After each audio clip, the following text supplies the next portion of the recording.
आध्यात्मिक जीवन के बारे में कल बताया गया था। जन्म से बच्चे को भौतिक जीवन मिलता है।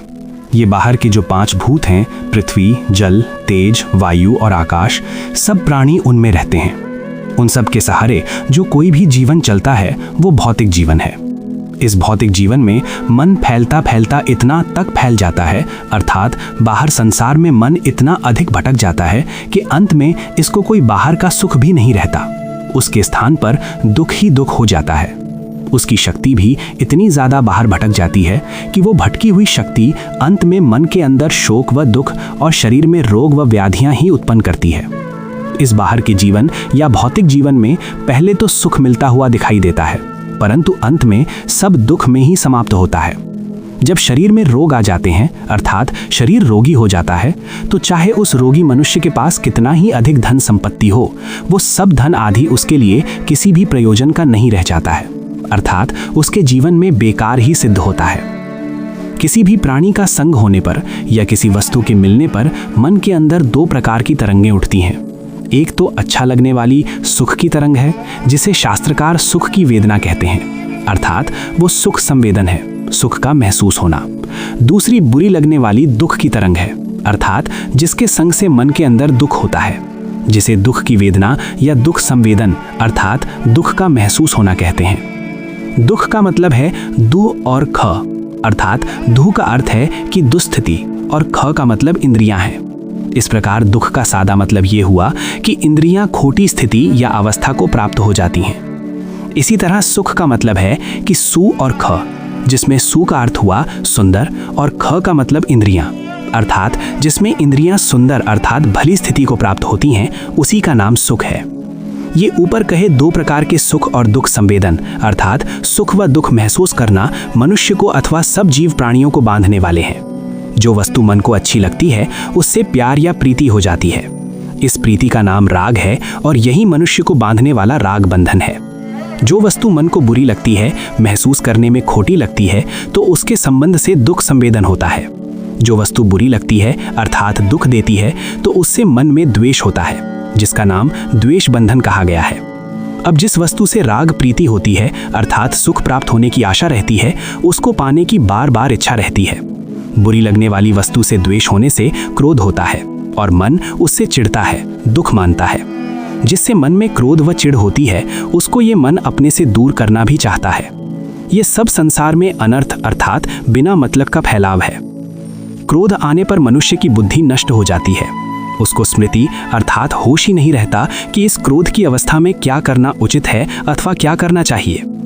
क्रोध में स्मृतिहीन होकर जो कुछ भी कर जाता है वो उसके लिए अंत में दुख के लिए ही होता है। इस तरह बाहर से दुखी हुआ मनुष्य अपने व्यवहार से दूसरों को भी दुखी करता है। मनुष्य अपने आप में इतना शक्तिशाली तो नहीं है कि बाहर के सब प्रभावों को अपने मन के अनुकूल बना ले।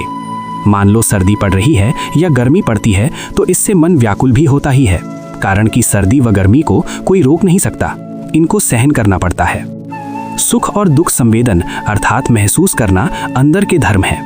इन्हीं दोनों के संस्कार छुपे छुपे मनुष्य को प्रेरित करते रहते हैं। यही अंदर का छुपा हुआ खेल है। यही छुपे रहना अविद्या का ढक्कन है। इसी के कारण मनुष्य को सही ज्ञान तक भी नहीं उपजता है। जीव के साथ अविद्या का बंधन व इसका क्लेश जन्म से ही चिपका हुआ है। जब तक ये अविद्या समाप्त नहीं होती तब तक विद्या भी अपने आप में अंदर प्राप्त नहीं हो सकती और मनुष्य अविद्या के बंधन से मुक्त भी नहीं हो सकता। किसी वस्तु को समझने का नाम विद्या है। हमें वस्तु अर्थात अंदर के सत्य का पता इसी अविद्या के कारण नहीं लग रहा है। इस अविद्या का क्लेश, बंधन व कलंक सबके साथ है और ये अनादिकाल से जब से जीव के इस संसार में चलने की कहानी शुरू हुई है हमारे साथ आ रहा है।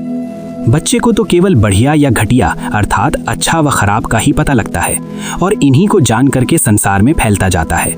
उससे उसके मन के अंदर की तरंगें धीरे धीरे अपना स्थान पकड़ जाती हैं। फिर वे तरंगें ऐसी स्वाभाविक हो जाती हैं अर्थात ऐसी आदत पकड़ जाती है कि वे मनुष्य को दूसरे रास्ते पर चलने ही नहीं देती।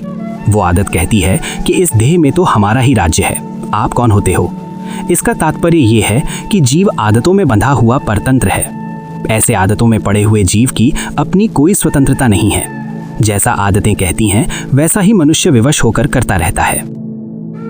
भगवान ने मनुष्य को ही विवेक या सही ज्ञान उपजाने की बुद्धि प्रदान की है। इसी से ही अविद्या टल सकती है और किसी दूसरे जीव को ये बुद्धि नहीं दी गई है। मनुष्य ही अपने अंत भले के बारे में सोच व समझ सकता है। प्रकृति की तरंगों से और छोटे मोटे सुख के लोभ से चलायमान होकर के कोई ऐसा काम नहीं करना चाहिए जिससे भविष्य में उसके कल्याण अर्थात सही भले की हानि हो। अंत में मनुष्य को अपने विवेक अर्थात सही ज्ञान द्वारा ही ये सारे सत्य अपने अंदर समझने पड़ेंगे। इन्हीं सत्यों पर जो पर्दा पड़ा हुआ है वही अविद्या का रूप है। विवेक द्वारा अपनी बुद्धि में इन्हीं सत्यों के ज्ञान द्वारा अविद्या का ढक्कन या कहें पर्दा नष्ट होगा। मनुष्य के अंदर अच्छे बुरे प्रभाव करवाने वाली शक्तियां उस समय करवा जाती हैं और उसके परिणाम का पता बाद में लगता है। यदि किसी मनुष्य को यह पता लग जाए कि बीमारी की अवस्था में ये भोजन नुकसान करता है, तो चाहे वह भोजन कितना ही अच्छा, स्वादिष्ट व उसकी रुचि अर्थात पसंद का हो, फिर भी बीमारी से बचने के लिए वो उस मनपसंद भोजन को त्याग ही देगा, छोड़ ही देगा। यदि पता लगने के बाद भी वो छोड़ने की हिम्मत करेगा, तभी उस स्वादिष्ट भोजन को त्याग सकेगा। जैसे किसी ने आपको बता दिया कि आपको मधुमेह का रोग है और इसमें मीठा खाना हानिकारक है अर्थात ठीक नहीं है। ऐसा बीमारी का पता लगने के बाद भी यदि आपसे हिम्मत नहीं बन पाई कि मीठा छोड़ दूं या मीठा मेरे स्वास्थ्य के लिए ठीक नहीं है, और उस मीठा खाने का लोभ आदतवश बना ही रहा और आपने मीठे का प्रयोग कर ही लिया, ऐसी अवस्था में वो मीठा खाने की सुख की आदत आपको विवश या लाचार करके मीठा खिला ही गई, तो खाने के बाद आपको दुखी भी होना ही पड़ेगा। इसी प्रकार मनुष्य अपने मान अहंकार में आकर के जैसा नहीं बोलना चाहिए वैसा दूसरों से बोल जाता है। ऐसा बोलने से दूसरे बैरी या दुश्मन बनते हैं और उस बैरी से उसको अपने अंदर शंका और भय बना रहता है कि कहीं वो अब मेरा ज्यादा नुकसान तो नहीं कर देगा, आदि आदि। ऐसा होने पर उसको रात्रि के समय नींद भी सुखपूर्वक नहीं आएगी और उसी बैरी की सोचों में पड़ा पड़ा दुखी होता रहेगा। ऐसी बंधन की अवस्था में उसको आत्मा व परमात्मा की कोई समझ ही नहीं पड़ती कि परमात्मा क्या है। सबके अंदर बैठा हुआ परमात्मा तो है ही, चाहे कोई समझे या ना समझे, कारण कि श्वास सबके अंदर वही ज्ञान रूप चेतन परमात्मा चला रहा है।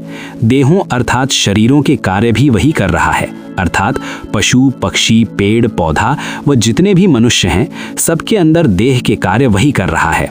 नींद में भी वही श्वास को खींचता व छोड़ता है, हमारे अंदर अन्न को हजम करता है।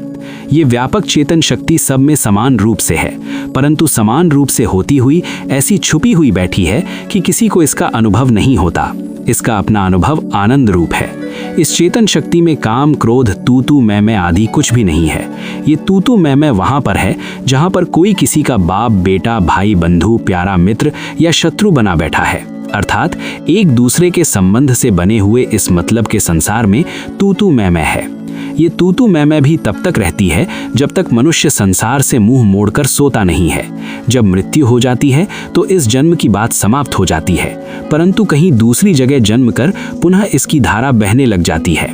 ये संसार अनादिकाल अर्थात करोड़ों वर्षों से चला आ रहा है और अनादिकाल से ये समाप्त नहीं हुआ तो इसके अंदर बैठी हुई चेतन शक्ति भी समाप्त नहीं होने वाली है। परंतु ये बात अवश्य है कि ये ज्ञान रूप चेतन शक्ति छुपे छुपे मनुष्य के साथ आती है और इसको छुपी हुई अवस्था में ही लेकर मनुष्य संसार से चला जाता है, मर जाता है। इस शक्ति का उसको जीवन काल में पता ही नहीं लग पाता है। ये भी अविद्या का ही एक महान पर्दा है। इस चेतन शक्ति का पता नहीं लगने का नाम ही अविद्या है। इस अविद्या का ही उसके ऊपर पर्दा या कहें ढक्कन पड़ा हुआ है जो उस ज्ञान रूप चेतन शक्ति का बोध नहीं होने देता।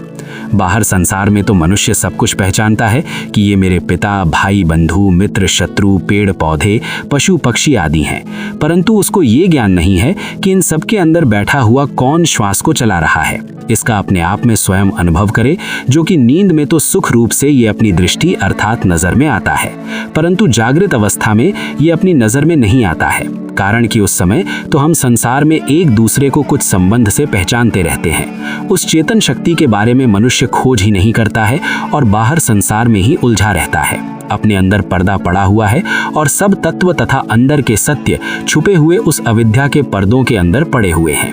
ऐसे मनुष्य को ये समझ ही नहीं है कि कैसे अंदर की कथा हो रही है और कैसे कैसे अंदर के वृतांत चल रहे हैं और कौन इस देह के सारे काम चला रहा है, आदि आदि। इस नासमझी का कारण ये है कि मनुष्य बचपन से बाहर के ही प्राणी व पदार्थों में रंगा हुआ है और केवल यही समझता है कि अमुक या फला व्यक्ति सफेद या काला है या अमुक वस्तु मेरे सुख या दुख के लिए है। इसी संसार के प्राणी व पदार्थों को जानने में वही पंडित हो जाता है। परंतु इस मनुष्य की ये पंडिताई अविद्या को ही ज्यादा बढ़ाती है। इस अविद्या को नष्ट करने के लिए समय निकाल करके यदि थोड़ा सा मनुष्य विचार करेगा तो उसको पता चलेगा कि जिधर ये मन भटका हुआ संसार में बाहर की तरफ जा रहा है, वहां पर इसको अंत में शोक, दुख, रोग व व्याधियां ही मिलनी है। फिर इनके साथ रहते हुए उसकी मरने की इच्छा होगी, कारण कि अंत में इनका दुख उससे सहन नहीं हो सकेगा। इन सब दुखों से बचने के लिए एक ही उपचार है, एक ही इलाज है कि जो शक्ति बाहर भटकी हुई है वो अपने आप में एकत्रित अर्थात इकट्ठी हो जाए, अर्थात उधर संसार से वो शक्ति बिछुड़कर अपने अंदर आ जाए। ये शक्ति अंदर इकट्ठी होने पर ही अपना अनुभव दिखाएगी व कहेगी कि अब मेरे को पहचान कि मैं कौन हूँ। अब आपको पता चलेगा कि इस देह का कार्य कौन चला रहा था और श्वास को कौन खींचता व छोड़ता था, अर्थात वो व्यापक ज्ञान की शक्ति ही ऐसा कर रही थी जिसके बारे में पता ही नहीं लगता था। ज्ञान देव ही ज्ञान रूप से जैसे क्षण क्षण नई नई अपनी झांकी दिखाता जाता है, वैसे वैसे ही उसकी माया शक्ति नई नई तरंगे उत्पन्न करती रहती है। यही उसकी नित्य क्रीड़ा या खेल चलती रहती है। इस प्रकार से यही जीवों के अंदर की ही विद्युत शक्ति उस ज्ञान देव की माया है। ये जो जानना या कहें समझ रूप है, ये ज्ञान देव परमेश्वर है। इसका तो आनंद रूप ही स्पर्श व अनुभव है। इस ज्ञान देव की कभी मृत्यु नहीं है, अर्थात इसकी कभी भी समाप्ति नहीं है। यही खोजने वाले को अपने अनुभव में आएगा। इस ज्ञान देव को पाने के लिए ध्यान में बाहर फैले हुए इस मन को सबसे मोड़ना है। जैसे नींद में चलते हुए श्वास का पता नहीं लगता है, ऐसे ही यदि ध्यान में अपने चलते हुए श्वास का भी पता नहीं चले और सारी इंद्रियां मन और बुद्धि के साथ जहां जाकर के चुपचाप अपने आप में बैठ जाएं, तो वहां उस परमेश्वर का आनंद है और वो अनुभव में भी आएगा। इस अवस्था में कुछ देखना, सुनना व सोचना भी नहीं है। ये अवस्था ही आनंद रूप मुक्ति का स्वरूप होती है। जीवन में पाने की तो यही आनंद की अवस्था ही है। इस अवस्था में पहुंचने पर किसी प्रकार का शोक, दुख, रोग व व्याधि आदि भी नहीं रहते हैं। उस संसार की उलझन के ही सारे रोग थे। संसार की ही सोचों या कहें चिंतन व यादों में उलझा हुआ मन होने के कारण श्वास भी घुट घुट करके चलता है, अर्थात श्वास अपने अंदर पूरा नहीं चल पाता। जब श्वास पूरा नहीं चलता है तो शरीर के अंग व हृदय भी ठीक प्रकार से अपना कार्य नहीं कर पाएंगे।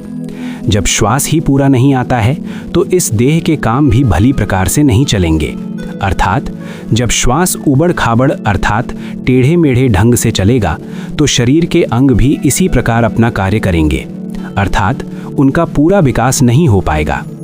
इससे ही शरीर में नाना प्रकार के रोग व व्याधियां खड़ी होती हैं। इन सब प्रकार के रोगों से छुट्टी पाने का एक ही रास्ता है कि अपने मन को शांत करके इस बाहर के संसार में अपनी उतनी ही लगन रखे जितनी देह की ज़रूरतें हैं। यदि बाल बच्चे हैं तो समय के अनुसार उनका पालन पोषण करना ही है। इस पालन पोषण के कार्य को बच्चों के ही सुख साधन जुटाने तक सीमित रखे और उससे अपने लिए सुख व स्वार्थ की आशा नहीं रखे, अर्थात इस कार्य को निस्वार्थ भाव से करे। जितना आप ज्यादा बाहरी सुख का रास्ता पकड़ोगे उतना ही ज्यादा दुख प्राप्त होता है। भर्तृहरि जी कहते हैं, भोगे रोग भयम इत्यादि, अर्थात जितना आप विषयों के भोगों की तरफ बढ़ोगे तो उतना ही रोगों का भय होगा, डर होगा। सुखों के भोग की तरफ भागना ही रोगों को बुलाना है। यदि आपने ये जान लिया कि इन सुख के भोगों का अंतिम फल रोग व शोक अर्थात दुख ही है, तो फिर इनमें मन को उलझाने की आवश्यकता ही नहीं है। जो शक्ति बाहर के संसार में उलझ रही थी, यदि वो वहां से बिछुड़कर अंदर आ जाए तो इसको ही मनुष्य की मुक्ति या कहें छुट्टी ही कहा जाएगा। यदि ये शक्ति बाहर से छुट्टी पाए तो अपने आप में इकट्ठी होगी। जहां अंदर भगवान बैठा है वहां पर आनंद ही आनंद है और कुछ भी नहीं है, अर्थात वहां संसार का कोई दुख भी नहीं है। इस सारे कहने का तात्पर्य ये है कि जो कुछ भी बाहर का भौतिक जीवन है वो अंत में जाकर के अनर्थ में समाप्त होता है। ये अनर्थ तृष्णा से शुरू होता है। तृष्णा एक अंदर की ऐसी आग है जो हर समय मनुष्य को जलाती रहती है। जैसे एक बार किसी वस्तु से थोड़ा सुख प्राप्त हो गया तो बिजली का धक्का मारने की तरह मन में उस वस्तु की याद आते ही तृष्णा रूपी विद्युत उसको बाहर की तरफ उसी वस्तु को पाने के लिए जोर से धक्का लगाएगी और मन उसी को बार बार प्राप्त करना चाहेगा। अब जहां उसकी सुख की वस्तु पड़ी हुई है, मन में यही लगन लगी रहती है कि वही वस्तु चाहिए, चाहे उसमें सुख लेश मात्र ही हो। कारण कि तृष्णा मन को उधर ही धकेल रही है, तो उसका ध्यान वहीं उस वस्तु पर है। उस तृष्णा रूपी वस्तु के पाने के ध्यान में उसका श्वास भी घुटता है और श्वास देह के अंदर पूरा नहीं चलता है। दुख से श्वास अंदर की तरफ आता है और श्वास अंदर की तरफ जाने के लिए खिंचता तो जरूर है, परंतु आराम के साथ पूरा श्वास नहीं चल पाता। कारण कि मन को तो सुख की तृष्णा ने बाहर ही उलझा रखा है। इसी तरह जिस वस्तु से दुख होता है, उसको मिटाने की भी लगन है। उससे ही क्रोध, दुख, चिंता आदि की आग अंदर जलने लगती है। उसी दुख की आग के बीच में पड़े हुए मनुष्य का श्वास भी ठीक नहीं चलता है। इस प्रकार मनुष्य तृष्णा के कारण राग व द्वेष की अग्नि में ही जलता रहता है। यदि इन सोचों पर अपने अंदर उसकी नजर पड़ जाए तो ये भी एक विद्या है। उसको अपने अंदर पता लगेगा कि जिन वस्तुओं के लिए सोच रहा हूं, उस समय सोचते सोचते उसको स्पष्ट या साफ दिखाई देगा कि इस प्रकार सोचते हुए उसे श्वास लेने का भी अवकाश या फुर्सत नहीं है। इतना मन सोचने में लग गया है कि श्वास भी पूरा नहीं चल रहा था। इस प्रकार का श्वास चलना स्वास्थ्य के लिए ठीक नहीं है। जैसे ही आप इस सत्य के ध्यान में लगेंगे तो श्वास भी पूरा चलने लग जाएगा। आपकी चिंता भी थोड़ी हट जाएगी, क्योंकि मन उस राग द्वेष की आग से थोड़ा टल जाएगा और टलने से अंदर सुख भी प्राप्त होगा। यदि राग द्वेष रूपी तृष्णा पर आपकी नजर नहीं पड़ी और ज्ञान अंदर पैदा नहीं हुआ तो श्वास घुटा घुटा अंदर चलेगा। यदि इस चिंता की अवस्था में वो सो गया तो स्वप्न में भी वो अपनी दुर्गति होती हुई देख सकता है, अर्थात उसको स्वप्न भी खोटे ही आएंगे। मौत भी एक लंबे समय के लिए नींद ही है। इसमें भी मृत्यु के पश्चात स्वप्न के समान कोई आगे सृष्टि दिखाई देगी, अर्थात वहां उसको अपना इस जीवन में किया हुआ व संस्कार रूप से अंदर पड़ा होने के कारण सब कुछ साफ साफ दिखाई देगा। मरने के बाद न जाने वो क्या क्या देखेगा। यदि किसी का द्वेष चिंतन करता हुआ मर गया तो अपनी अगली सृष्टि में शत्रुओं के माध्यम से ही अपने आप को दुखी होता हुआ देखेगा। ऐसी अवस्था में अपने को बाधाओं व क्लेशों के अंदर ही देखेगा कि बड़ा दुख हो रहा है। राग एक बड़ा भारी बंधन है और इससे भी मनुष्य की भलाई नहीं होती है। यदि राग का ही चिंतन करता करता मर गया तो मृत्यु के पश्चात वो न जाने क्या क्या दृश्य देखेगा, अर्थात जो अधिक कामी जीव जंतु इस सृष्टि में हम देखते हैं वो उनके भी शरीर को प्राप्त हो सकता है। तो यही सब योनियां हैं। हमारे अंदर भगवान की काम रूप शक्ति है, अर्थात जैसी कामना या इच्छा हम अंदर के मन में करते हैं वैसी ही सृष्टि आगे हमको रची हुई मिलती है। इसके बीच में ऐसी माया है कि जैसा सच्चे हृदय के अंदर संकल्प होता है वो शक्ति वैसी ही सृष्टि रच देती है। इस प्रकार मनुष्य जीवन काल में और मृत्यु के बाद भी इन्हीं संसार की उलझनों और बंधनों में घिरा रहता है। यदि आप चाहेंगे कि हम अभी सब बंधनों से मुक्त होकर के उसी प्रभु के अंदर सदा आनंद रूप से टिके रहें, अर्थात स्थित रहें, तो अंदर के सब सत्य अपने आप में जानने पड़ेंगे कि किस तरह हमारा जीवन प्रकृति की शक्तियों जैसे काम, क्रोध, राग, द्वेष आदि से चलता है और कैसे इसके अंदर इनकी तरंगे फैलती हैं। ये सब अंदर अपना फैलाव करके मनुष्य को बाहर की तरफ संसार में ही कुछ करने के लिए प्रेरित करती हैं, अर्थात बाहर की तरफ चलाती हैं और अंत में दुखी करती हैं। इसलिए इन सब सत्यों को अपने अंदर समझ करके इनके चंगुल से निकलने का यत्न और अपने श्वास को ठीक रीति से चलाते रहना चाहिए ताकि शरीर ठीक रहे। इन सब बंधनों को छोड़ने के लिए इन्हीं सब बंधनों के बाहर फैलाए जाल की तुच्छता समझ करके अपने मन को उनसे निवृत्त करना है। निवृत्त करने का यही तात्पर्य है कि हरिहर की भक्ति हो गई, अर्थात अपने आप को हरना, पीछे लौटाना या हटाना, अर्थात राग द्वेष आदि सब बंधनों से और उनके विकार काम क्रोध आदि से अपने आप को मुक्त करना है। ऐसे अपने आप को मुक्त करते श्वास लेना और छोड़ना, इस प्रकार का अभ्यास करना है। जैसे जैसे उन सब बंधनों के जाल से आप पीछे लौटते जाएंगे, मन हल्का होता जाएगा। हल्का होता मन यदि कल्याण या परम पद पहुंचने की पूर्ण यात्रा नहीं भी कर पाया, अर्थात इस धर्म के मार्ग पर चलते चलते मर ही गया, तो वो मनुष्य तब भी उत्तम गति ही पाएगा। मन की आदत बाहर संसार की ओर भागने की है। हर समय इसकी यही लगन बनी रहती है कि यह वस्तु चाहिए, वह वस्तु चाहिए, वह मनुष्य ऐसा वैसा है। ये सब बाहर की मिथ्या सोचे हैं और इनके बारे में सोचने के समय तो मन बड़ा जागरूक रहता है और बड़ी लगन व इच्छा से संसार का चिंतन आदतवश करता है। परंतु यदि आपने विचार किया कि बाहर संसार की ओर भागने में कुछ नहीं रखा, बल्कि अंत में दुख ही दुख है, तो आप अपने मन को संसार से थोड़ा लौटाना भी चाहेंगे। मन उस समय या तो दूसरी तरफ से संसार में ही निकल जाएगा या फिर नींद की तरफ जाना शुरू कर देगा। उस समय वो नींद भी लेनी ठीक नहीं है। उस नींद से भी थोड़ा टलने का यत्न करें, कारण कि वो नींद भी उत्तम नहीं है। अच्छी नींद लेने वाले उस मिथ्या नींद को जीतने का प्रयास करते हैं।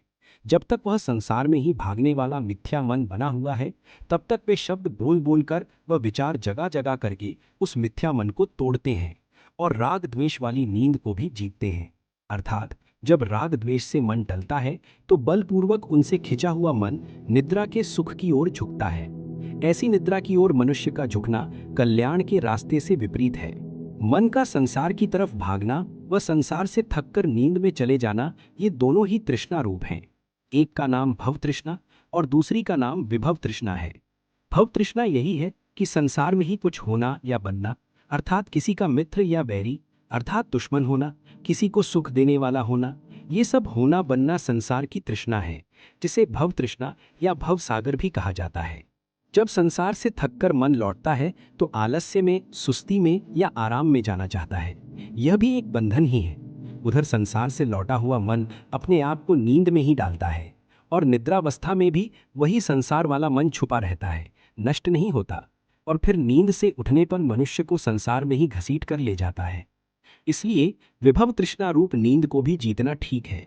1 घंटा, 1.5 घंटा, 2 घंटा नींद से लड़ने पर यदि आपका मन जाग गया और इस जागे हुए मन में ज्ञान पैदा हो गया तो अपने अंदर असलियत भासने लगेगी।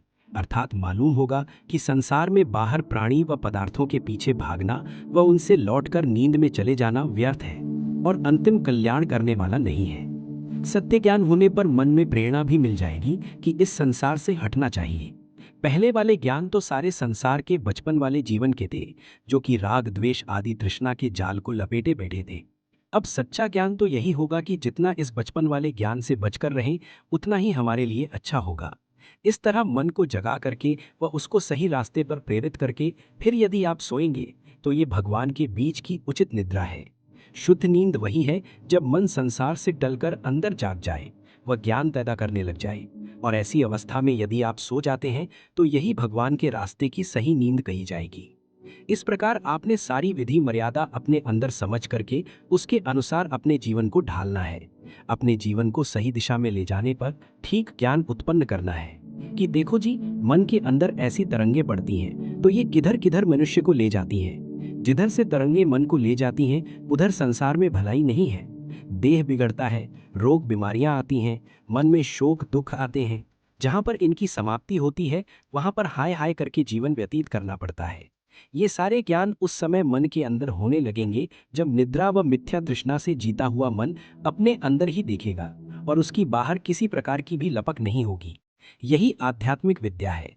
जैसे कोई बाहर संसार के ज्ञान की विद्या जानता है और कई प्रकार की विद्याएं जानता है, ऐसे ही अपने मन को संसार से मोड़कर व निद्रा को जीतकर अपने अंदर के सत्यों को जानना ही आध्यात्मिक विद्या कहलाती है। निद्रा से जागा हुआ मन ही इस तृष्णा के सारे कार्य पहचानेगा। ये तृष्णा मन को किसी वस्तु की याद बार बार दिलवा करके व उसी को पाने की इच्छाएं पैदा करके उसी वस्तु की तरफ दौड़ाती रहती है और उसी को पूरा करने तक बहुत उल्टे सीधे कर्म करवाती है। जहाँ पर ये कर्म समाप्त होते हैं, अर्थात जहाँ पर ये कर्म ले जाकर दुख के गड्ढे में पटकते हैं, वह सारा संसार में बदले हुए प्राणी के लिए अभी पर्दे में है।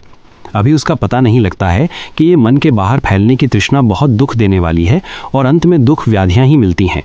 इसीलिए तृष्णा तो फिर ठीक नहीं है। इस तृष्णा के रास्ते जा करके जो थोड़ा सुख मिलता है, उसके पीछे जो दुख आएगा वे खोटा ही है। ये सब अंदर के सत्य जैसे जैसे आप समझोगे तो वैसे अंदर पड़ी हुई अविद्या भी तृष्णा की समाप्ति के साथ ही समाप्त हो जाएगी। यही सब आध्यात्मिक ज्ञान या विद्या है जिसके अंदर उतरते ही अविद्या का नाश हो जाता है और मन हल्का होकर भगवान के आनंद का अनुभव करता है। इन सब अंदर की विद्याओं को समझ करके यहाँ तक अपने मन को प्रेरित करना है कि अंत में बाहर के सब राग द्वेष आदि बंधन समाप्त हो जाएं और मन इनसे अत्यंत या बिल्कुल खाली हो जाए। वे अपने आप में इकट्ठा हुआ मन ही भगवान का स्पर्श कर पाएगा, अर्थात परम सुख को प्राप्त कर सकेगा। भगवान को सीधा सीधा कोई भी मनुष्य नहीं पकड़ सकता। उसके लिए रास्ता यही है कि बाहर संसार की उलझन से छुटकारा हो। इस उलझन से छुटकारा यही आध्यात्मिक अर्थात अपनी आत्मा के अंदर का ज्ञान और अपना अच्छा चला हुआ जीवन ही दिलवाएगा। तो पहले अच्छे जीवन के नियमों को जानना और फिर उन्हीं के अनुसार चलना पड़ेगा। जब आपने जान लिया कि ये तृष्णा की आग है और नाना प्रकार के सुखों को दिखलाकर उधर संसार में ही बांधती है, वह मन को बाहर ही भटकाती है, तो उस आग में जलना उचित नहीं है। इस प्रकार बाहर भटकी व बिखरी हुई ज्ञान शक्ति और प्राण शक्ति मन में शोक, दुख व शरीर में रोग व्याधियां ही पैदा करती है। यदि आपके अंदर ये समझ पैदा हो गई तो समझो आपने आध्यात्मिक सत्य जान लिया। इसके अनुसार आपने अच्छी स्थिति ले ली, अर्थात अपनी अवस्था बना ली, तो धीरे धीरे ही बाहर संसार की तरफ से लौटना है, अर्थात मन का मोड़ना संभव हो जाएगा। एकदम जल्दी में ऐसा नहीं हो पाएगा और ऐसी जल्दबाजी करने से नुकसान ही होता है। ऐसा करने से ज़्यादा तंगी भी मन में आ जाएगी और ज़्यादा तंगी वाला मन बुद्धि भी खो बैठता है। धीरे धीरे बुद्धि को रखते हुए इस बाहर के संसार से निवृत्त होना है, अर्थात लौटना है। ऐसा करते हुए किसी को उसके बारे में पता लगाने की भी ज़रूरत नहीं है कि वो मनुष्य जिस तरह पहले रहता था अब उससे अन्य प्रकार के जीवन के मार्ग पर चल रहा है। बड़े आराम के साथ इसी संसार में रहते हुए और सब आवश्यक कार्यों को करते हुए अपने मन से संसार से अलग होता चला जाए। ऐसा होते होते एकांत में बैठे हुए आप देखेंगे कि उन तरंगों की अब खिंचावट नहीं है, अर्थात मन शांत बैठा हुआ है और उसको तरंगे बाहर की तरफ नहीं खींच रही हैं, तो समझो तृष्णा नहीं है। जब तृष्णा की खींच नहीं है तो उस समय मन हल्का होगा, इससे श्वास भी हल्का और आराम से चलेगा और देह में भी सुख प्राप्त होगा, मन से भी सुख प्राप्त होगा। जिस दिन मन में ये सुख प्रतीत होने लग गया, मालूम होने लग गया, तो समझो उसी दिन मनुष्य को छुट्टी मिलने लग गई, अर्थात इस संसार के बंधन से मुक्ति मिलनी आरंभ हो गई। अब ये छुट्टी मिलते मिलते एक दिन ऐसी छुट्टी मिलेगी कि वो अनुभव करेगा कि संसार से फुर्सत पाते ही मुझे तो ये सच्चिदानंद रूप वैकुंठ धाम ही मिल गया। परंतु जब तक ये छुट्टी या कहे मुक्ति नहीं मिलती है तब तक वैकुंठ धाम नहीं है। सच्चिदानंद भगवान तब जागेगा जब अंदर का पूरा ज्ञान हो जाएगा, कारण कि अभी ज्ञान अंदर सोया हुआ है। बाहर की वस्तुओं को जानने के लिए तो मनुष्य बहुत बुद्धिमान है, क्योंकि बाहर की छोटी से छोटी वस्तु को भी वे जानता है। वह दूसरों की सब बातें भी जानता है कि यह दुष्ट है, इसके इरादे कैसे हैं और ये क्या करना चाहता है, इत्यादि इत्यादि। उसी के लिए मन जागता रहता है। ये सब बाहर के बारे में सोचा हुआ सब ज्ञान अविद्या ही ज्यादा फैलाता है। जहाँ पर यह अविद्या अंत में ले जाकर के पटकेगी, वहाँ दुख के सिवाय कुछ भी नहीं मिलने वाला है। यत्न यही करना है कि अपना जीवन ज्यादा उलझन वाला नहीं बने, मान इत्यादि के चक्कर में ना पड़कर वह राग द्वेष के कारण ऐसा नहीं कुछ कर बैठे जो कि इस संसार में ही बांधने वाला है। क्षमा इत्यादि थोड़ी रखे और मैत्री रखे, अर्थात दूसरों के सुख में थोड़ा सुखी होवे, दूसरों के दुख में हमदर्दी अर्थात दया भाव रखे। वह अपना बर्ताव भी यदि सही रख लिया तो ज्यादा उलझन नहीं बढ़ेगी। उन भगवत गुणों के साथ भगवत भक्ति बढ़ानी है। भगवत भक्ति यही है कि उस सबके अंदर बैठे हुए सर्व अंतर्यामी भगवान की भक्ति करनी है, और इसके लिए सब उलझनों से छुट्टी पानी पड़ेगी। इन उलझनों से छुट्टी पाना तभी संभव होगा जब अंदर के सत्यों की परख होगी। अंदर के सत्यों की परख या खोज करने के लिए थोड़ा एकांत में बैठ करके अपनी आत्मा में ज्ञान जगाना पड़ेगा। इसके लिए आलस्य सुस्ती को भी फटाए और नींद को भी थोड़ा जीतना पड़ेगा। जैसे कोई मनुष्य जप करता है और जप का शब्द भगवान का कोई नाम बोलता है, आप भी थोड़ी निंद्रा को जीतने के लिए उसी जप की तरह अपने अंदर विचार का शब्द जगा लो कि जैसे अपने आप को देखते देखते किसी से बदला लेने के लिए मन बाहर चला गया, तो झटपट समझ करके कि मन बाहर के किसी मनुष्य से बदला लेने के बारे में अपने अंदर आग जला रहा है, तो आपने उस मन से ही विचार का शब्द बोलना शुरू कर दिया कि देख मना, तो किधर बाहर जा रहा है, जहाँ बदला लेने की सोच रहा है उसमें कुछ लाभ है या नहीं। यदि लाभ नहीं है तो अपना नुकसान ही उठाएगा, वह दूसरा मनुष्य तेरा दुश्मन ही बनेगा। जैसे आपने ये शब्द अपने मन से बोले तो ये भी जप ही जैसा है। पहले आपने कुछ शब्द बोले और कुछ उन शब्दों के बारे में समझा और कुछ विचार करने लग गए। जो कुछ शब्द बोलने के बाद आप समझे तो ये एक प्रकार का चिंतन हो गया। समझ करके कुछ सीखने के लिए चल पड़े कि किस प्रकार मन अंदर से आग लगाता है। देखो, उस मन ने उस दूसरे मनुष्य की थोड़ी याद करके कैसे आग अंदर जला दी। इस प्रकार मन की अग्नि में जलना तो ठीक नहीं है, कारण कि मन की आदत तो बाहर भटकना और दूसरों का अच्छा बुरा ही सोचना है। जितना जितना शब्द बोल बोलकर आप अपने मन को समझाते जाओगे तो ये विचारमय ध्यान हो गया। अब इस विचारमय ध्यान को इतना अपने अंदर उपजाना है कि मनुष्य कई घंटों तक अपने आप में जागता रहे और बाहरी संसार के ध्यानों को थोड़ा कम करके अपना उत्तम जीवन बनाने का ध्यान अर्थात इसी प्रकार के आध्यात्मिक ध्यान करता रहे। अपने अंदर ध्यान करे कि जिस संसार की वस्तु के लिए सोचने में मन काफी समय से बहता जा रहा है और मैं इसको मोड़ना भी चाहता हूँ, परंतु ये मन उधर ही बहता जा रहा है जिसमें कुछ भी अपना हित या भला होने वाला नहीं है। इस प्रकार अंदर ही अंदर ये सब अपने विचार में लाए और उस मन के प्रवाह को देखते देखते यदि आप 5 मिनट तक जागते रहे तो वे उत्तम ध्यान ही समझा जाएगा। फिर आपके मन में चेत अर्थात होश आ गया तो यही चेतन होना है। अब आपको पता लग गया कि देखो जी 5 मिनट हो गई जिधर ये मन जा रहा था उधर कोई मतलब की वस्तु भी नहीं थी, परंतु आदत का बंधन बड़ा विकट है। थोड़ा अनुभव किया। इस प्रकार अपने मन को पहचानते पहचानते अपने अंदर की आंख खोलते गए अर्थात सही ज्ञान प्राप्त करते गए। जो जो अंदर की आंख खुलती जाएगी अर्थात अंदर के सत्यों की समझ पड़ती जाएगी तो अविद्या समाप्त होती जाएगी और विद्या प्रकट होती जाएगी और उत्तम मार्ग पर चलने की प्रेरणा भी बल पकड़ती जाएगी। मन हल्का होता जाएगा, कारण कि बाहर की उलझनों से अब वह छूट गया है। हल्का मन होने पर आगे आगे ज्ञान बढ़ता जाएगा। अंत में मन सब अनर्थों से छुटकारा पाकर के अपने आप में शांत हो जाएगा। अपने आप में शांत होने का यही तात्पर्य है कि जैसे सारे संसार को ठोकर मारकर मन नींद में शांत होता है और अंदर का सुख लेता है, इसी प्रकार मन जागते जागते यदि शांत हो गया तो आत्मा का परम सुख पा जाएगा। जब मन अंदर टिक गया अर्थात अपने अंदर ही स्थिर हो गया तो मनुष्य अनुभव करेगा कि देखो कुछ जानने की इच्छा शेष नहीं रही, बाकी नहीं रही और बड़ा आराम में हूँ। जब तक अपने आप का सही ज्ञान नहीं है तभी तक का बंधन है। जिस समय अपने अंदर ज्ञान हो गया तो समझो मनुष्य को अपने आप में टिकाव, ठहराव या स्थान मिल गया। अपने अंदर की सारी विद्याएं जानने के लिए थोड़ा एकांत में बैठने की आदत डाले। अभी भले एकांत आसन पर कुछ भी पता नहीं लगता, अर्थात चाहे ज्ञान अभी नहीं जागता तब भी धीरे धीरे आसन पर बैठने का समय बढ़ाने का अभ्यास करता जाए और अकेला बैठे। जब भी मन संसार में जाए उधर से विचार के शब्द बोल बोलकर लौटाने का यत्न करे। शब्द यही बोलने हैं कि क्या रखा है, जितना करना था सो कर लिया, अब ज्यादा संसार में क्या है। यदि मन कहे नहीं जी फिर भी सोचने की वस्तु या बात है, हमारा उसके साथ में मतलब है, हमारा वहां स्वार्थ है, तो ऐसी अवस्था में मन से कहना कि कोई बात नहीं फिर सोच लेना। ध्यान के समय में अपने अंदर के बारे में सोच करके उनको समझना शुरू करे। कुछ सुना हुआ होता है, कुछ शास्त्रों में पढ़ा हुआ होता है, उनके शब्दों का अपने मन में विचार करके ध्यान करे। अपने मन में विचार करते करते यदि सही ज्ञान उपजता जाए तो ये अविद्या अंत में नष्ट हो जाएगी। अविद्या को नष्ट करने के लिए साधना होनी चाहिए। इस विद्या से यदि अविद्या नष्ट होने लग गई और फिर यदि उस बाहर के संसार के संस्कार भी नहीं जागते हैं तो ये अपने आप की शांत अवस्था है। संसार के संस्कार मन के खाली होने पर ही जागते हैं, क्योंकि पत्थर जैसा कोई भी नहीं रहना चाहता है। सब जीव यही चाहते हैं कि अंदर कोई ना कोई ज्ञान हर समय बना रहे। जीवन ज्ञानमय है, मनुष्य का रूप ज्ञान है। कुछ ज्ञान उत्पन्न करने के लिए और खाली नहीं रहने के लिए मन तो पुरानी या बीती हुई बातें और पुराने सुखों के ही संस्कार जगाएगा। उसी बचपन की लगन और रास्ते आदि की याद दिलाएगा, उधर ही प्रेरणा करेगा, उधर ही ले जाएगा। यदि अविद्या टल गई और उस परमेश्वर का सीधा सीधा ज्ञान हर समय जाग रहा है तो ज्ञान तो है, पत्थर जैसा तो नहीं है। वह ज्ञान आनंदमय भी है और दुख रूप भी नहीं है। यदि ज्ञान दुख रूप है और मन ऐसे ही खाली शून्य में पड़ा है तब तो संसार के संस्कार जागेंगे। यदि उस परमेश्वर का ज्ञान हो जाए और अपने अंदर आनंद की प्राप्ति हो जावे तो उस समय मन संसार के संस्कार नहीं जगा पाएगा। इसीलिए संसार के संस्कार हटाने के लिए भगवान की विद्या उत्पन्न करे। भगवान की विद्या पाने के लिए बंधनों से छुटकारा पाए। बंधनों से मुक्ति इसलिए नहीं मिलती है कि मन की लगन बाहर संसार की वस्तुओं की है। इस बाहर की लगन और तृष्णा को तोड़ने के लिए शब्द बोल बोलकर थोड़ा अपने अंदर सत्य को जानने के लिए ही विचार जगाए। विचार जगाने से आपको सत्य का ज्ञान होगा। ज्ञान होने से अविद्या नष्ट होगी। अविद्या अर्थात तृष्णा की माता के समाप्त होने पर ही परमेश्वर में टिकाव या कहे स्थान मिलता है। ये सब आध्यात्मिक जीवन की अंत में होने वाली प्राप्ति है। इसके विपरीत भौतिक जीवन का फल है कि अंत में रोग, शोक आदि दुखों की प्राप्ति, अर्थात भौतिक जीवन इसी अनर्थ में समाप्त होता है। आध्यात्मिक जीवन का फल यही है कि दुखों से छुटकारा होकर के अपनी आत्मा और परमात्मा में स्थिति होना। वह स्थिति सदा शांत, आनंदमय या सुख रूप है। इसके लिए 2-3 बातों की आवश्यकता है, अर्थात थोड़ा एकांत में बैठे, थोड़ा शब्द के सहारे विचार के, अर्थात शब्द बोल बोलकर अपने मन को जगा ले ताकि वह बाहर संसार की ओर ना भागे और नींद में भी ना पड़े। मन के जगने पर जो अंदर के सत्य हैं उनको समझना, यही आध्यात्मिक विद्या है।